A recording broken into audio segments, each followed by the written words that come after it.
queremos presentar a Ernesto Lara. Va a ser un placer, según yo, escucharlo. Es una excelente persona, años.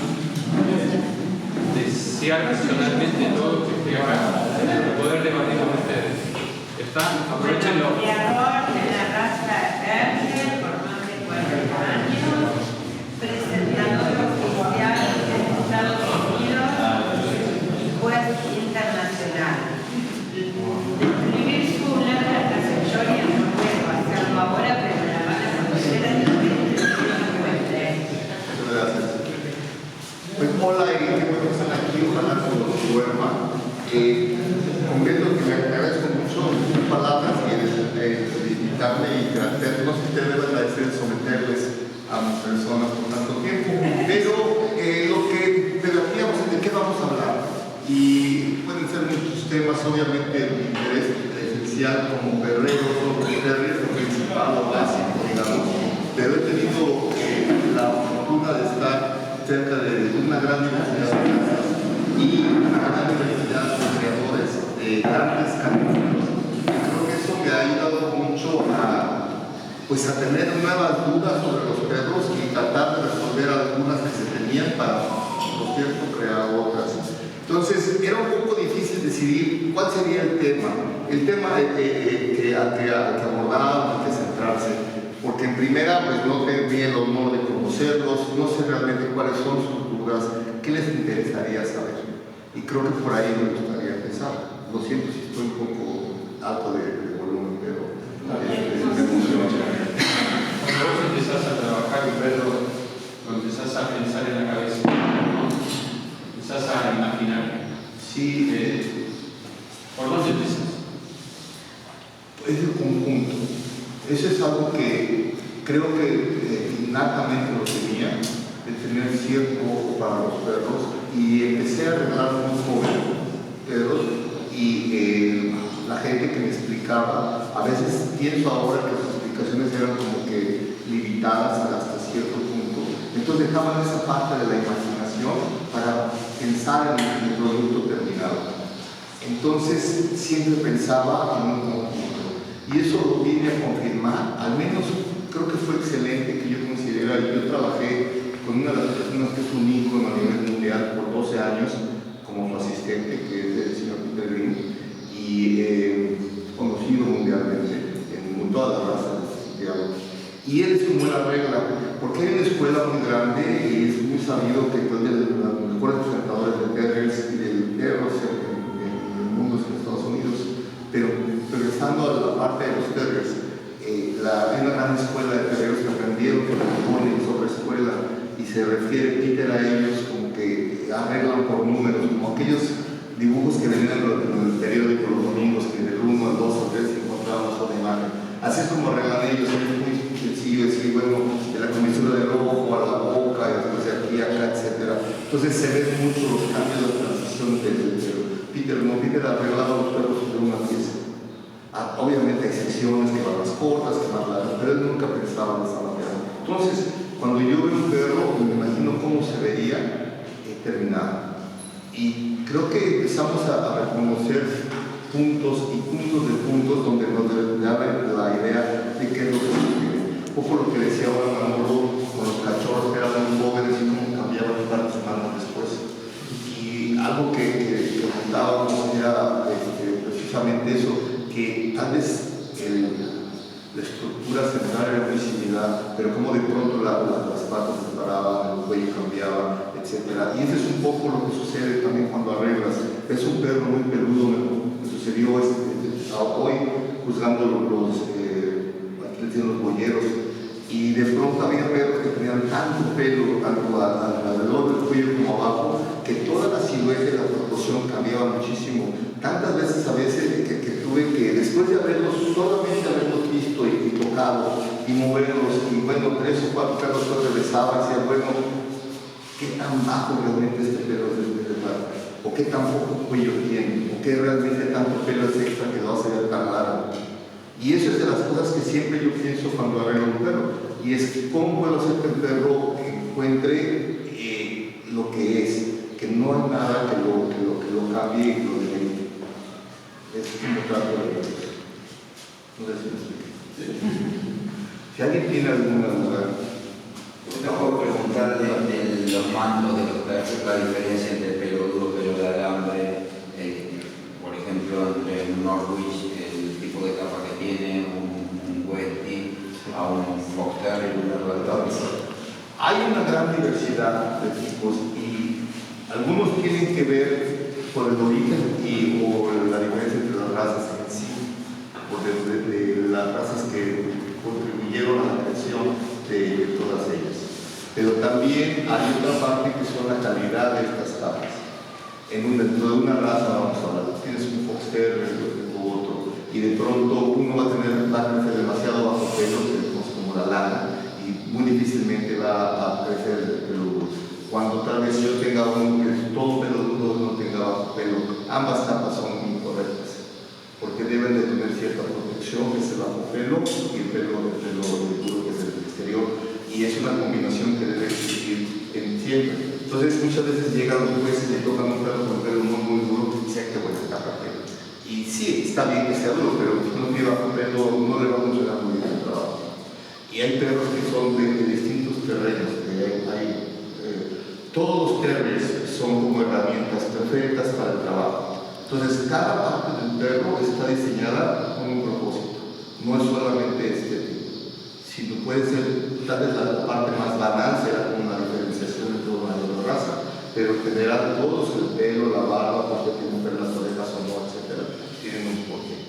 Entonces eso es lo que uno tiene que pensar. Entonces muchas veces arreglando perros o algo, dicen, mira, este Welsh Terrier parece Lakeland, porque los Lakelands tienen demasiado bajo pelo, más que por ejemplo los Welsh Terriers. Es un ejemplo bajo, pero se presta también a una mala interpretación, porque por ejemplo los Russell Terriers, que ahora que lo pienso, ese es en general, bueno, hay varios tipos de capas dentro de la misma raza, ¿no? Que son pelos, que son de rugoso, y los que son como intermedios también. Entonces, pero en sí, cuando son alambrados, no es una capa tan rica, no se debe jalar tanto porque no crece tan rápido y no vive tanto. Entonces, una capa correcta en un Russell Terrier tal vez sea insuficiente en un Fox Terrier, por ejemplo, en los años. Ahora, lo que sí es cierto, en mi experiencia, es como entre más se trabajan las capas y se tenga un cuidado adecuado, se mejora. Eso sí. Claro, entre peor es la capa, pues menor es el avance que se tiene a cuando es una capa muy buena. Siempre se recomienda por eso intentar criar la mejor capa posible para tener un menor problema con ellos. Pero sí es súper importante, los estándares de los terriers son en general muy bien escritos, porque era gente que tenía asociaciones generalmente con caballos, o la gente de los caballos tenían también esos perros, y de pronto hay estándares que son estupendos de seguir, simplemente como una noción de explicar cómo debe ser un perro, que además se puede aplicar a otras razas. Por ejemplo, se dice el estándar del Fox Terrier, si no está estándar perfecto en cuanto a su descripción. Entonces, simplemente cuando tengan un momento de ocio, dense una vuelta y lean. Porque es cierto, es decir, si yo alguna vez quiero leer el estándar del poli, las descripciones que hay para la cabeza son tan detalladas que en muchas otras razas las perdemos. Y hay razas que dicen, bueno, es que no es una raza de cabeza, pero vamos a pensar qué es lo que hace un labrador, un golden, etcétera. Y son esas pequeñas cosas que nos separan de los demás. Es muy importante conocer. Hablando de capas de nuevo, lo que decías, por ejemplo, eso es en lo personal, pienso que nunca es la verdad del externo, que no es correcto. Ha habido grandísimos terriers que han ganado recientemente en Estados Unidos y han ganado mucho. Hace 15 años uno fue perro del año, otro fue hace un par de años terrier del año. Y no tiene que ver nada con quién lo crió, ni quién soy yo, etc. Simplemente son perros que tienen una capa completamente incorrecta. Y todo el mundo decía que eran sensacionales, y no lo eran. Entonces, no son perros de pelo alambrado. Se debe sentir como rugoso, en la palabra inglesa que es crispy, es lo que dicen, ¿no? Es como crujiente, sí, no es una capa suave. pero entre ellas el largo debe ser por lo menos 2 pulgadas, se les debe notar el bajo pelo, debe ser pelo abierto, y claro, debe tener cierta forma, el pelo que llamamos el pelo guía, es como los schnauzes, en inglés es una palabra que se llama banded, y es que empieza de un color, tiene como una pegatina con otro, o pencil también le dicen, como un lápiz, ¿no? Entonces ese es el pelo que queremos con ellos, ni son negros ni son rojos, ¿no? O son mostaza o son negros. Ese es, por ejemplo, en esas dos razas la diferencia. A veces ves un perro hermoso y es negro y blanco sin correr, o rojo y blanco, no deben ser. O cuando tocas y se ven, ay, qué precioso, se ve, está apretada la cara, no es nada para. Pero me entiendes, entonces cada vez, y el chiste de esto no es nada más que porque me guste, porque así decían, o algo, no es un capricho, es una importancia para lo que ellos hacen. Por ejemplo, los escoceses, que les deja un poco de pelo en la oreja. ¿Para qué se les queda el pelo en la oreja? Entonces volvemos a lo mismo, lo que les decía, que son una herramienta para el trabajo, generalmente usaban para la casa de tecón.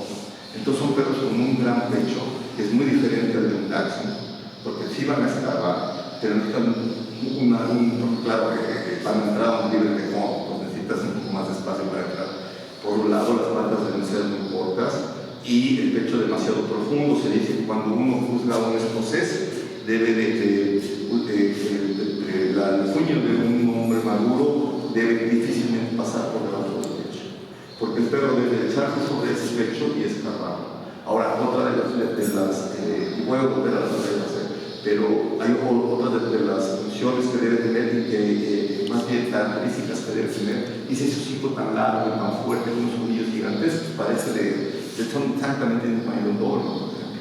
Es una gran fuerza en la mordida, pero lo importante es que la cabeza sea larga, que debe ser más larga, porque cuando se están escarbando, la cabeza debe ser lo primero si es que se encuentra en un tejón, que se encuentre con las patas. Entonces eso es muy importante, que la barba también es un poco como un camuflaje para que si son atacados tal vez los muerdan ahí primero en vez del cuerpo con los hijos del pelo de la mitad primero.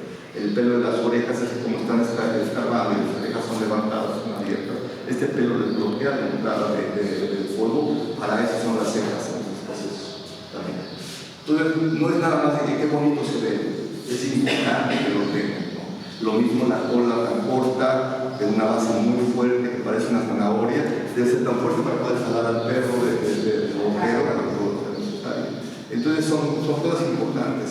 Por eso, si tú tienes un interés de tener una raza en especial o arreglarlos, es importante que revises un poco qué te pide el estándar y también buscar un poquito la historia de la raza para saber por qué realmente es importante o cuándo no lo es. Creo que es muy general, los ángeles americanos reciben los perros saludos. Reciben los perros saludos, pero tanto la familia que te enseñó como vos son criadores. Entonces, cuando vos tenés un perro criado por vos o criado por ti, ¿a qué edad empezás realmente el trabajo?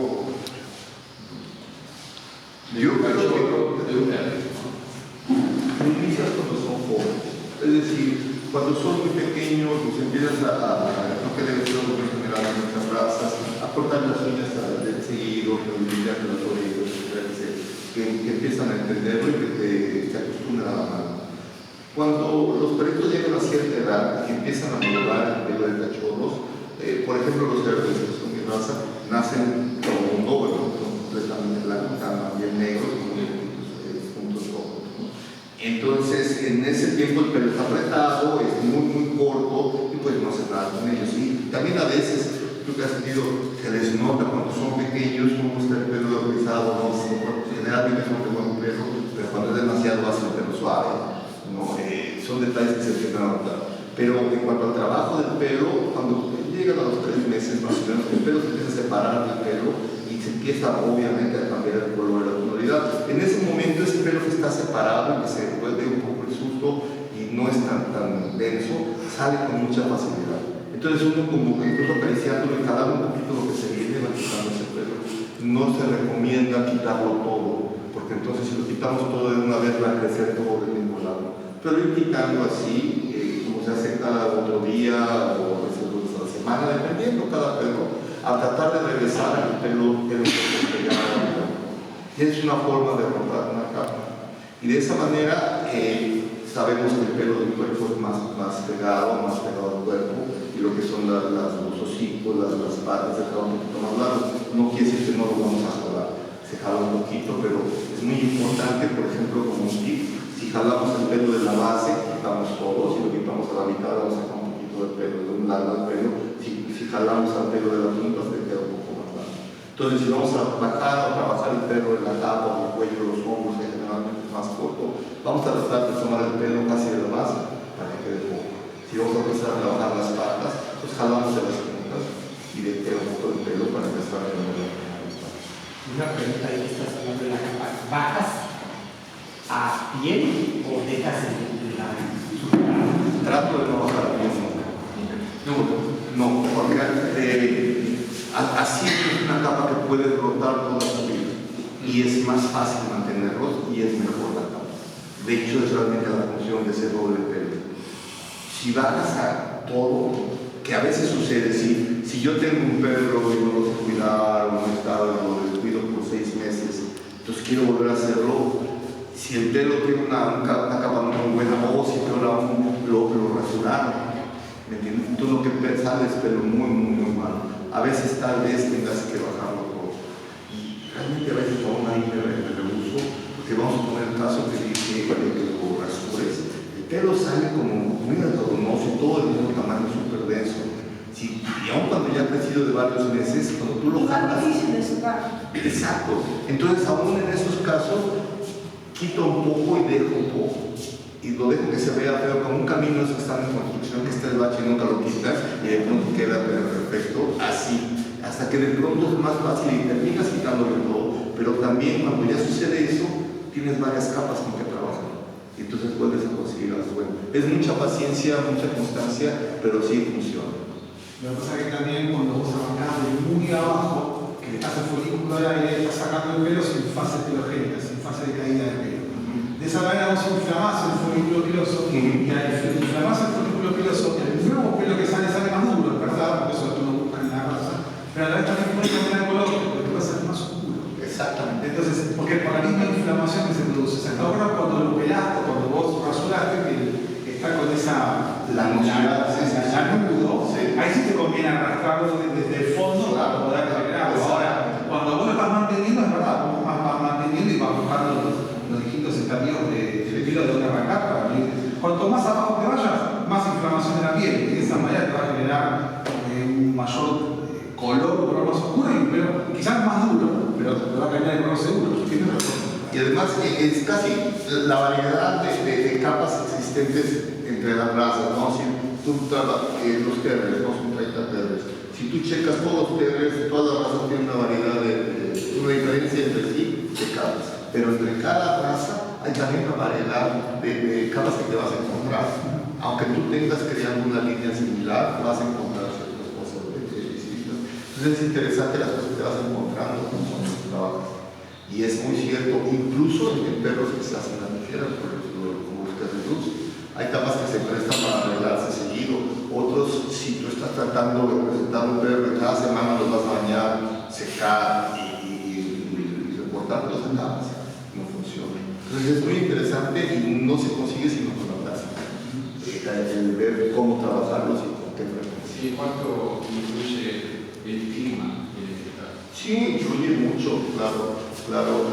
Cuando yo vivía en México era un poco difícil de pronto conseguir ciertas capas duras, pero por otro lado era muy fácil secar el pelo, ¿no? Y donde vivo, que es en Pensilvania, existen las 4 estaciones y son todas extremas. Hace un calor terrible en el verano y muy húmedo, y hace un frío bastante fuerte en el invierno. Entonces sí hay una variación en el color, en la textura y en qué tan fácil se consigue lo que se quiere. Y cuando tienes un perro, digamos un póster de campaña todo el año, ¿qué es lo ideal para rotación? Tienes que hacerlo constantemente. Es decir, por eso muchas veces... ¿Semanal? Sí, semanalmente. Y por ejemplo, hay razas que los trabajas incluso 2 días a la semana cuando estás en una competencia tal. Es decir, en Estados Unidos, una campaña de un perro para hacerlo número 1 en su raza o en su grupo aún peor, eso significa que estamos hablando de 160 exposiciones al año. ¿Cuánto? 160. O sea, es dividir de la maleta al camión y regresar a tu casa 2 días a la Pero 2 días semana. es una exposición promedio. Sí, la mitad del año. ¿Cómo llegas a mantener La coherencia no se puede. No. Por eso es que soy como soy. Por eso Esa yo no era la pregunta. No la suma personal. No la suma personal. ¿Cómo llegas a mantener? ¿Vos crees que, a ver, te voy a cambiar la pregunta. ¿Vos crees que eso, el mantenimiento del mando, te beneficia o te perjudica? Si lo sabes hacer, si tienes dirían los americanos, el timing exacto, está a tu favor. Pero si a veces no puedes, sí, hay. Aparte, cada perro tiene su timing. Claro. Puedes adaptar una peluquería de un perro a otro. Es que vamos a lo mismo, depende del año, de qué tan buena sea la capa del perro que tienes, qué tanto tiempo tienes para hacerlo y cada cuando realmente puedes tú seguir un proceso, ya vas a tener la vida contigo. La época del año, Mira, el año pasado que tuvieron Westminster, entonces eran 3 días de lunes a la miércoles. Y bueno, yo había escrito así por mucho tiempo, sabía qué perros llevaba, etc. De pronto me doy cuenta que exposiciones, porque por lo de COVID se cambiaron de fines de semana, etc. Entonces realmente ya no conocía yo el calendario como antes. Y me di cuenta que tú podías presentar básicamente 15 días seguidos antes de Westminster y todavía después otros 5. Es una locura, yo no lo hice obviamente. Había una exposición a 30 minutos de mi casa, yo vivo a 2 horas de donde se hizo Westminster, pero había una a media hora, 2 días antes de Westminster. No fui, porque yo quería tener mis perros listos para Nueva York. Y lo mismo, justo después de Westminster, había otra exposición, salíamos el miércoles y ya después había una exposición a 45 minutos de Westminster. Tampoco fui, porque no sabía yo hacer a mis perros. Y no tenía nada en campaña. ¿Y si tuviera que vaya? Si tuviera, tendría que con el norte que tú conociste, me tocó, que tú también, que a Manuel le gustó un poco también. Alguna vez. Dice que yo te quise, o sea, le da uno que es el show y es el poco. De mi Carolina te quiso comprar. Ese mismo. Ese fue el tiempo. Salíamos de Westminster en la madrugada del día siguiente, cuando todavía fue el último año que fue ese, el perro ganó el grupo ahí en Westminster. Fue el último año que se hizo el Masters Perro. Salimos en la mañana y a mí me aventaron ahí en el aeropuerto de Lincoln para salir a Colorado. Y pues, ni modo por el perro. Pero solamente lo llevaba ahí, entonces el cuidado era encima cuando él. Pero iba también arreglado que no tenía que hacerle tantos lados, pero a veces lo tienes que hacer. Pero eso ya es una locura en cuanto a, no estamos hablando de algo real, no es algo, no es tu perro que es más fuerte que el tuyo, es un perro que está de campaña, etcétera, es extremo, ¿no? Pero obviamente perros que vamos a, si llamarlo así, a someterlos a un régimen tal, por eso necesitas tener gente que los haya criado bien, de su temperamento, que las capas sean fáciles de cuidar y de buena calidad. Y hablando mucho del pelo, ¿y la cabeza del perro para hacer una campaña de un año? Más de un año. No, bueno, yo he presentado perros por 3 años. El Last Pincher que presenté, ese lo tuvimos 3 años en campaña. Tiene que ser muy especial el perro. Bueno, el perro de por sí tenía eso, tenía un gusto natural, era un super show, pero no era tan fácil como parecía. Porque cuando nosotros lo tuvimos, ese perro ya había ganado mucho en Europa. Pero ganar mucho en Europa sí son situaciones muy grandes, pero él se había presentado 15 veces en su vida y ya tenía 3 años cuando nos llegó. Y le íbamos a meter a 160 de exposiciones. Que además no es nada más el número de exposiciones a las que acudíamos, sino era el prepararnos para la raza como no, pero no puedes no prepararlo para el grupo y muy seguido prepararlo para la mejor exposición en un solo día. Y eso lo multiplicas es mucho. Pero me llegó el perro, lo presentamos, era muy difícil. El perro era de Holanda, se les entregó a Props, ellos lo trajeron hacia mí, y cuando llegó el perro a Pensilvania, el perro no levantaba la cola. Peter se burlaba de la idea, porque este perro tanto miles de dólares y la cola levanta. Entonces, nuestro trabajo fue hacer que la levantara. Entonces, fue en marzo y lo teníamos que presentar a finales de abril, sí o se regresaba. Y estamos en la primera semana de abril, no quiero estar aquí.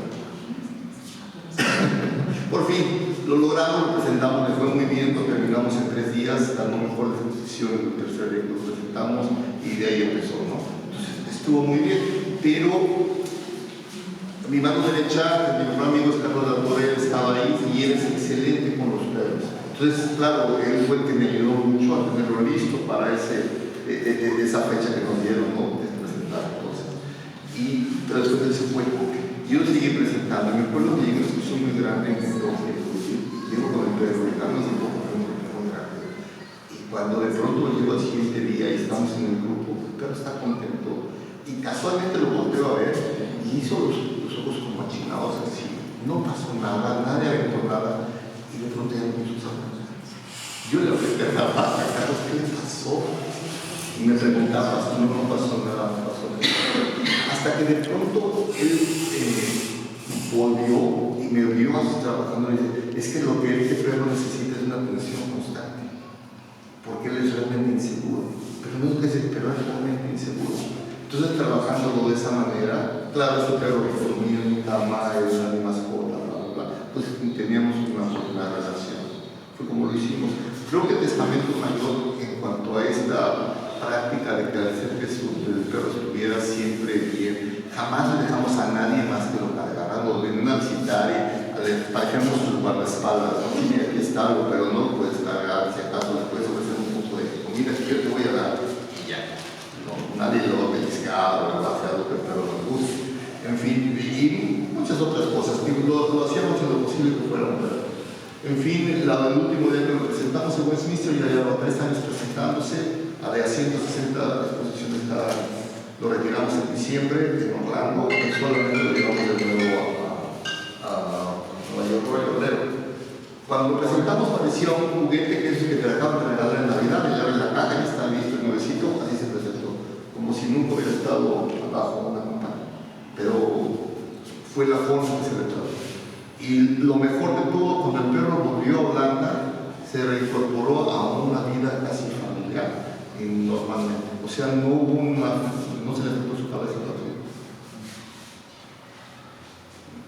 Tratamos de hacer lo mejor posible y lo menos marcial las cosas para ellos. Por eso yo he visto con esta barbaridad, digamos, ¿qué uno hace con los perros, como decía, la dedicación tuya al bienestar del animal? Es algo que se ve frecuentemente, que vos lo encontrás en tus colegas. Hay quienes lo hacen, no todos, no todos lo hacen. Por ejemplo, si yo hago ese número de exposiciones, yo voy y manejo, vamos 8 horas a 4 exposiciones. Salgo de ahí en la tarde y llego a mi casa a la medianoche, a las 2 de la mañana, pero me llevo a mis perros y regresan a mujer donde pueden correr. Y aunque me tenga que ir el martes en la noche a otra exposición y volver a manejar perros en la misma dirección, lo hago para que los perros tengan tiempo libre. Muchos algunos manejadores viajan y van a esta exposición y están ahí 5 días y a veces quieren hasta un circuito que hay 2 días y se quedan y se llevan a todos los perros, incluso los que están en el porque no tienen quien los cuide. Entonces son perros que viven en plan. Y aunque se les dé ejercicio, que se saquen a caminar o algo, pienso que no es positivo para los perros. Más preguntas. Ya lo dormí, ¿verdad? No, pero en general tiene sentido alguna pregunta de X, ¿no? A veces parece que son cosas muy sencillas, ¿no? Por ejemplo, subir un perro a una mesa para arreglarlo. Y muchas veces lo que me pasa con la gente que llega a trabajar conmigo es que no planifican lo que van a hacer. Aún las situaciones más simples, voy a bañar la perra. Entonces tengo mi mesa, está aquí, ya tengo el shampoo allá, estoy planificando, ¿no? Y está aquí la mesa con mi brazo, está ahí, ¿no? Y algo, ok. Pero entonces, ¿cómo me lo llevo? ¿Cómo lo voy a hacer? ¿Cómo lo va a hacer para ti? Ahora, a veces el perro ya sabe que no le gusta la tina. Entonces no lo voy a jalar hasta la tina porque lo tengo que bañar. Si no le importa, lo llevo, lo camino, lo acaricio, lo cargo, ¿no? Pero si no le gusta, entonces cuando llego y de repente que sea de acuerdo, lo acaricio, le hablo, lo llevo, ahora, cuando no le gusta la tina, lo voy a dejar solo en la tina, no, tal vez no. ¿Cómo lo voy a cargar a la tina? Porque lo que lo levanto, entonces porque no quiere bañarse y se va a tomar con la mesa o se puede encima, etc. O simplemente cuando lo baje se piensan tanto que se pueden lastimar las paredes. ¿Cómo lo cargan? Pero es importante.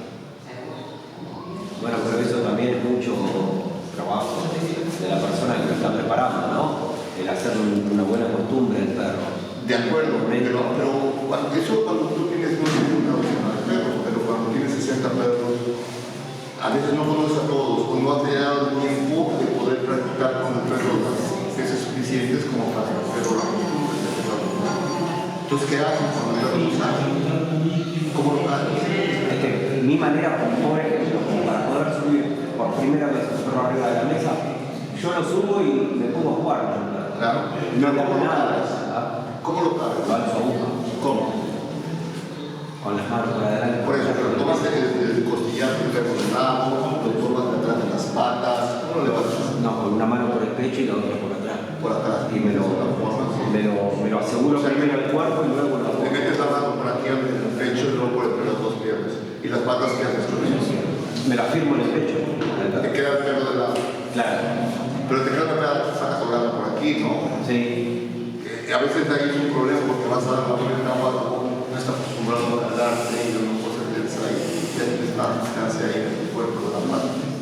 Lo que yo recomiendo es acercarme al perro y vamos a hacer su cuello y aquí está su cadera, vas pasando debajo para que se siente en el brazo. Ajá. Por aquí enfrente lo bajo, justo debajo del número. Entonces el perro, el cuerpo del perro queda sobre mi brazo y sobre mi brazo. Ya lo veo. Todas las patas sí están aseguradas, el perro está descansando sobre los brazos. De esa manera, cuando tú lo llevas, las patas están de hacia abajo y no hay nada. Para que ironía, porque Y además así lo puedes bajar en la tina y el perro, sus patas están de esta manera, no van así. eso es lo que normalmente, de esa manera es lo que normalmente cuando yo trabajo con muchos rottweiler, y es de la manera que lo subo a la camilla para hacer placas de codo y cadera. Ahí está. Esa es la manera que Exactamente. no se me hubiese ocurrido nunca para hacerlo con un perro. Exacto. Y eso lo puedes acostumbrar de esa manera. Otras razas que arreglo, presento como el botón de cuello, que es mucho, pero es un perro que está organizado y lleva mucho trabajo por tenerlo listo. Entonces, ¿cómo me lo llevo? ¿Cómo lo subo a la mesa después? No los puedes cargar de aquí de atrás. Hago exactamente lo que dices, meto la mano por debajo, por la parte de atrás del perro, pero hago que mi mano llegue hasta el techo. Son perros pequeños, como un tamaño un poquito más largo que un bichón. Entonces, así se cargan muchos bichones, entras por abajo hasta el techo, lo cargas y con tu otra mano lo sostienes. Y así llego y lo pongo en la mesa después y el perro lo está pegando. Bueno, el perro bien trabajado debería al momento de soltarlo armarse nuevamente, ¿no? Bueno, sí, pero por ejemplo, si lo cargas de esta manera, estos son perros largos y un poco grandes. No es muy bueno porque si los cargas de esta forma de la cadera, entonces queda todo el cuerpo colgando.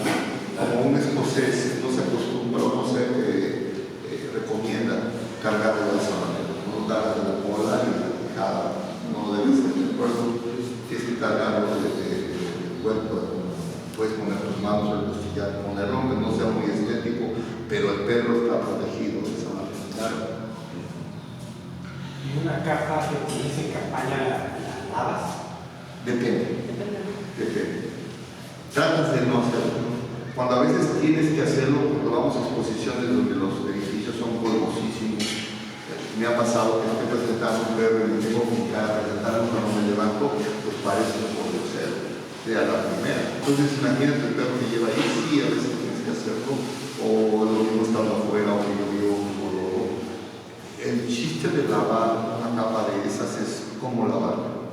Entonces trato de usar que el agua vaya siempre en el sentido que va el pelo, y cuando limpio el pelo uso mis dedos, también lo tallo, lo froto en el sentido que va el pelo. Nunca hago algo circo o algo. Y si estamos solo lo hago una vez de la misma manera, en ese mismo sentido, y lo vuelvo a hacer con las manos hasta que queda limpio. ¿Y la temperatura del agua? Depende, si la puedes soportar fría está bien, pero si no, Yo me pregunta, hoy que hablabas no recuerdo que estabas, digamos, dejar a pie, pero ¿qué pasa en esa parte de la cabeza o del pelo, las escápulas, que necesitas tener la textura, o sea, para las capas, las angulaciones, las cabezas, y por ahí te vuelve a salir, o sea, rotas y te vuelve a salir plano, te vuelve a salir plano, o sea, no llegas a hacer todo. ¿Podés hacer a piel? bueno, el que te salga el pelo suave puede ser, o si él tiene mala capa ese perro, o estás partiendo el pelo. Otra cosa, cuando tú jalas el pelo, no debes usar la muñeca. El jalador es solamente una herramienta que es como fuera una pinza. Es para poder detener o agarrar el pelo. No es una navaja para cortar.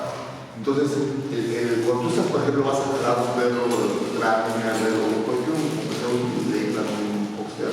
debes de jalar el pelo usando nada más tu pulgar contra el jalador, y el jalado es así, nunca hay un movimiento de muñeca. Entonces, si yo voy a jalar un nervio y estoy ya cansado, me debo del hombro, no la muñeca. Entonces, tal vez tú estés cortando y eso. ¿Te duele el codo? ¿Qué pasa? Estás haciendo algo muy raro. Pagar las exposiciones. Así no me gusta pagar. Pero entonces en el momento del famoso plato, y yo fui fanático de aprenderlo y de hacerlo muy bien, que llevas un chiste. Si jalas el pelo hasta la piel, y de pronto el pelo generalmente, como es pequeño y cortito, sale de la piel de esta manera. Entonces va a tener que hacer un poco para bajar. Hace como unos ruiditos, si vos querés. Exacto, pero vas a tardar un poco en bajar. De alguna manera, también entre más lo jalas, más rápido crece por alguna razón, y se endurece, etcétera, el color distinto, más eso varía. Pero si puedes tú trabajarlo, estar jalando ese fluido, y después lo dejas y vas a dejar unos pequeños largos. Estamos hablando lo mismo que en la capa, el largo, el pelo de esas áreas se comporta igual que todo el marco normal. Entonces vas a hablar también de distintos lados. Y por ejemplo, te hago otra pregunta. Tenés un perro que, como hablábamos hoy, que está haciendo campaña, que se te pasó un mes, se te pasó de largo y te viene una exposición importante a la cual el perro no puede faltar o tenés que estar con el perro como sea. ¿Qué haces?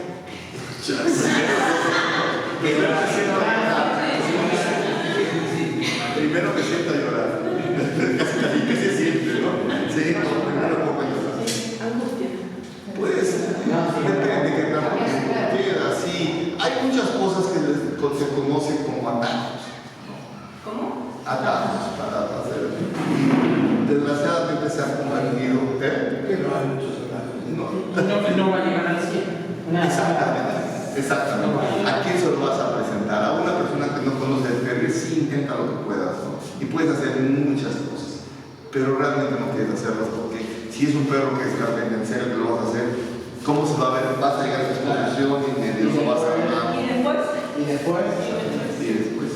¿Puedes contar lo que hace unos cuantos meses atrás me contaste sobre la anécdota de Westminster y Peter King jugando en una exposición y dándole al Fox Terrier? Lo que Peter busca en un Fox Terrier, Sí, el pelo, sí, exactamente.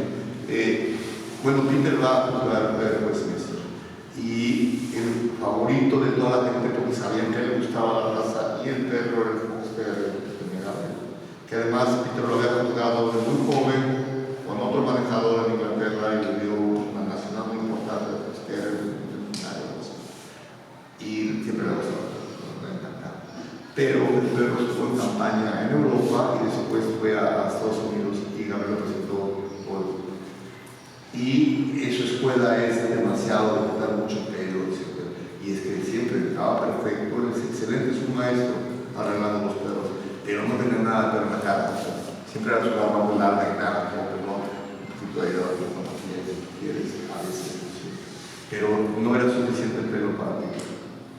Y el caso está, el perro se presentó en Montgomery en octubre y juzgó la esposa de Peter mejor disposición y no le dio mejor disposición. El perro no iba exactamente como les gustaba a ellos. Y a lo que voy es eso, que la idea de un arreglo correcto de un terrier es que parezca casi nació, que no se vea que no lo hizo. Que nació. Exacto. Mira, había una foto, por desgracia yo no la pude ver porque la guardó Peter, cuando él ganó este show a Norwich, me tomaron una foto del perrito desde arriba de la copa que presentaban ahí. Entonces la perrita tenía las dos patas de adelante en el borde. Tú sabes cuando hacen eso, se les abren los dedos. Bueno, la foto era tan preciosa que si lo veías de arriba y parecía que era una pata de corgi, como si no tuviera pelo hacia afuera. Tú tienes Norwich, tú sabes cómo se las patas, ¿no? Pero te das cuenta que era perfecto por el arreglo que él hacía a mano y era parte estática, ¿no? Entonces eso es como si el perro hubiera nacido así y nada más tenía un poquito de algo, pero todo era arreglado. Entonces este perro nació y lo presentó hasta fin de año. De hecho, no terminó muy bien como terrier, no perdió la raza, el último día en Orlando, etc. Pero lo guardó y lo llevó a Westminster. Y cuando lo llevó a Westminster, el perro era perfecto. Tenía perro exacto, plano, corto, etc. Sabía lo que quería. Claro. Sabía que frenarlo, frenaba. Y el perro nunca se dio. Si tú tienes así, por curiosidad, busca fotos de cuando el perro ganó ese último show y después cuando le toman fotos y observa con detenimiento y compáralo con otros reales, ¿no? De eso ibas tal vez a encontrar algunas diferencias. Ahora, es más difícil mantener el perro en esa situación con un poquito de pelo que bajarlo todo y después dejarlo que crezca y volverlo a bajar es más fácil, pero no es el mismo resultado. Una vez me contaste que Peter tenía una forma diferente de hacer tu perro. Sí. Te voy a explicar lo que yo vi, pero ¿cómo lo hace? Así me lo vi. Ese señor vino en una época prehistórica para nosotros. Ahí me tocó la fortuna de ir a su casa en Gales con de su mamá y vi un tejabón de madera ahí donde fue el kennel que él tuvo de adolescente. Mi camino es más grande que eso, ¿no? De perros, etc. Y ver perros como es en esa parte de Gales, donde él es un lugar muy rural y perros muy viejos. Pero fui al criadero de su tío, donde él aprendió. Entonces fue una experiencia sensacional, porque era un edificio redondo y parte de este edificio era la zona de arreglo, tenían las aulas, pero también estaban las salidas de todos los corrales que estaban afuera. Y tenía una caminadora como de caballos, no solo para caminar los perros. En fin, pero lo que no se usaban eran brazos para las mesas. Entonces él empezó a ayudar a su tío con 10 años. Y Peter vio lo que era el brazo. Entonces, imagínense lo que él aprendió teniendo a su tío, que además ya no era toda la raza, pues la persona se escribió desde el estado de Leyland, por ejemplo, ¿no? Arreglando sus perros con sus amigos, porque además es lo que hacía, no había televisiones cuando yo era chico, la gente era perreros todo el tiempo y hablaban de ese, del otro, etc. Entonces él el brazo, viendo cómo lo arreglaba y aparte viendo de quién crió tal y cómo era tal, etc. Es como él aprendió. Entonces es como él pensaba en las cosas y cómo lo aprendió a arreglarse bien. No es como tenemos diagramas y fotos y etcétera, no existía. Era a base de hacerlo, volver a hacerlo, volver a hacerlo. Y la gente era de que tenían un cachorro, y mira, este es mi cachorro, qué bonito, y mientras lo están viendo y platicando de otra cosa, que tienen que ir a la cirugía o algo, y no jalando el pelo, así era, no era como como comer cacahuates para nosotros ahora. Entonces, él me dijo que hubo otro manejador que fue muy famoso en Inglaterra, Jimmy Butler, y se retiró porque él ganaba mucho, la gente no lo quería, se peleó con todos, y una lesión de entrevista siendo un gran manejador que era, etcétera, y empezó a echar pestes del Cooper en la Greg Hall, un país de los Estados Unidos, fue manejador por un tiempo, después representante de la clase. En fin, él estaba ahí cuando Peter llegó a Estados Unidos y pues me quedó un poquito, y pasó unas semanas con él, y pues le enseñó a cerrar las patas de los monsters, que es lo que quería. Entonces, cuando yo llegué, pues nada más él me decía, me veía como jalaba, está bien, ¿no? No le quites tanto, y ya. Pero para mí aprender con él fue exactamente como el aprender mexicano. No es decir, soy muy mal maestro, y no es excelente, lo que pasa que no es una persona que te va a dar un temario, ¿no? En fin, entonces una vez llega un perro, lo está arreglando, y lo arregla, y tenía las patas todas peludas, a que nos acababa de llegar para que lo iba a ser campeón y prepararlo, pero le iba a dar el golpe de inicio, que es importante, es como cuando vas a comprar un traje nuevo, vas con un desastre, es eso lo que es. Entonces es muy importante ese tema. En fin, lo estoy yo viendo, hablando de un perro, porque además no dice de ver, etcétera, estás trabajando. Y cuando termino me dejan las patas tan perfectas, con solo jalando, no uso tijera, no uso nada, todo solo jalando. Entonces lo estoy viendo, ay, qué bueno, como no, pues nada le quitas donde le sobra. Entonces, yo arreglaba de perros antes en México, etc. Creo que hacíamos más un buen trabajo de lo que debía hacer, pero ni idea. Entonces se sale a hablar por teléfono y está el perro arreglado a la mesa. Entonces yo llego, le levanto la pata y lo peino, lo esponjo. Yo quería saber dónde estaban los largos y los cortos, ¿no? Era un rompecabezas. Tú levantabas ese pelo y si alguien ha arreglado perros, etc., estaba con cierto corte, de hecho muchas veces no es arreglar ahí o recortar si es lo que estás haciendo donde sobra, pues esto era muy relajado. Pero en cambio cuando bajabas el pelo, después de que tú lo habías esponjado, que estaba completamente disparejo, nada más lo bajabas como de los cuatro lados y quedaba perfecto. O sea, enfocaba como un rompecabezas, no sé cómo lo hacía. Era su forma de hacer. Hay una foto que no es famosa, pero que además nadie la ha visto y la verdad no sé dónde está, cuando la voy a publicar. Había un manejador que está retirado, muy famoso de California y estuvo ganando el mejor terrier en 1979 y 80 y ganándolo con el Garra de 2 años honestamente. Pero cuando volvió la segunda vez para ganarlo, él tenía miedo de volver y perder, pero le decían que tenía oportunidad. Tenía oportunidad de ganar. Es una letra muy bonita, Mischief Makers. Y bueno, la perra era preciosa, pero lo vio un poco raro de frente. Entonces, por eso no quería llevarlo, porque ya se le sabía un poco de todo. Entonces alguien le dijo, ese alguien fue Bobby Fischer, un gran manejador, que estuvo un tiempo en California. Llévala y dile que te ayude a ayudar. ¿Cómo crees que lo voy a hacer? ¿Cómo crees? Porque yo voy a decirle a esto que es un manejador que me haga el perro. Si quieres ganar nada. No, yo no puedo pedir eso. En fin, el otro fue, y organizó con Peter que quiere necesita esa ayuda. Lo hace sí. Que lo traiga, pero no quiere que nadie vea. Esto es ya en el Westminster de Maestro. Entonces, bueno, sí, donde quieran, voy al hotel. No, yo lo hago. Entonces, había cortinas, ¿te acuerdas? Y entonces había sillas que no ocupaban, etc. Entonces él buscó un lugar donde poner una mesa y que hubiera suficiente luz detrás de esa cortina. Y eso, porque ya está listo. Después, bueno, tú de más y hace tu perra, tiene que decir que nadie te vea y yo digo que te la mesa. Y así fue. Entonces va al que la mesa lleva la regla y lleva a Peter y se la computadora y ya se cierra la cortina y se la vuelta. Pero fue con el fotógrafo oficial que todavía toma fotos con Nash. Y le dijo, yo te quiero pedir un favor. Quiero que vengas conmigo, no te digan cómo hacer. Empieza a hablar. Quiero que vengas conmigo y como te diga cómo hacer una foto. Pero le tiene que ver cómo se trata de nada. Y así se le llevó al fotógrafo con su foto, con su flash y todo. Cuando yo abro la cortina, toma la foto. Y sí lo hizo. Pues abrió la cortina y toma la foto. Entonces esta foto está este señor siendo el brazo de la mesa. No. Y está Peter adelante, le ve la pegando al grupo. ¿Quién cómo se la arregló? No sabemos, ¿verdad? Es interesante. ¿Y ganó? ¿Y ganó el grupo? Sí, claro.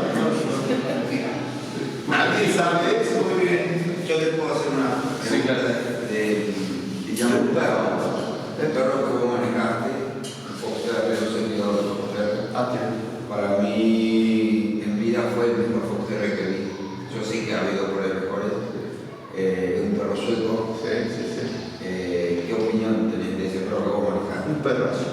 Para mí era, o sea, yo lo vi en la Mundial de París y no había visto Fox Un Terrier. perrazo. Yo creo que en Estados Unidos no tuvo esa repercusión. No, El perro llegó tuvo- en mal momento. Llegó en mal momento. Crispy Legacy. Exacto, sí. Yo lo conocí ganando la primera raza en Suecia. Y con Peter estábamos viendo, no, es que perrazos. Imagínate un perrazo. Jamás pensé que algún día lo podría comer. Gracias a mi amiga la fotógrafa Lisa Crofter, la convenció a Neta de mandarme a perro. Entonces fui por él a Suecia en enero y lo tuve un año. Pero el perro iba muy bien y el problema fue en primera, cuando yo llegué, Gabriel tenía la otra Fox Terrier Sky. Entonces yo le digo, te voy a decir una cosa, cuando regresé ya con el perro conmigo, acabo de traer un Sparky, pero yo no voy a competir contigo. El perro pudo haber ganado, debió haber ganado. Ya estamos ahí. Digo, pero eso, la perra estaba en la montaña, estaba ya terminando, ganó muchísimo, etc. Al final, entonces, no, que acaso no debemos tal vez en algún momento, pero yo quiero local. Bien, pasó. Entonces, yo creo que allí hubo un poquito de que, ¿cuál es mejor, este o el otro? ¿No? Porque llegué con el perro a principios de febrero y lo presenté en marzo en Detroit. Yo gané los Masters ese año en febrero y mi primer show que llegué fue el primer fin de semana de Detroit, presenté Sparky ganó todas las posiciones. Entonces, como que hubo un perro. Independientemente de lo que ganó, como 20 mejores posiciones, etcétera, muy buenos jueces. Pero era un perro precioso. ¿Por qué? Porque, por ejemplo, ya no dejan que corten las colas en Europa. Este perro tiene una cola natural y es precioso. Si tú ves con La cabeza. bueno, sí, pero ¿a poco alguna vez pensaste que tenía la cola sin cortar? Sí, bueno, eso se sabía ya. Y es de muy buen largo, se ve larga, está muy bien, lo usaba muy bien. Era muy completo para mí. Un gran movimiento y tiene muchas cosas que incluso mucha gente que los juzga no lo dice. Excelentes pies, muy buen hueso, muy buena quijada, ¿no? Precioso de hombros y de húmero, claro, un poco buen empuje. Aparte carga siempre bien, Y una cabeza. Sí, la cabeza. Para mí es pero fue un deleite, la verdad. La cabeza es preciosa, orejas naturales, no estaban anguladas, naturales, preciosas. Si era un perrazo, eso es un gran honor a la Chicos, yo sé que es corto, no podemos más, tiene final de Besos de Best de 10 minutos. Después del beso de beso.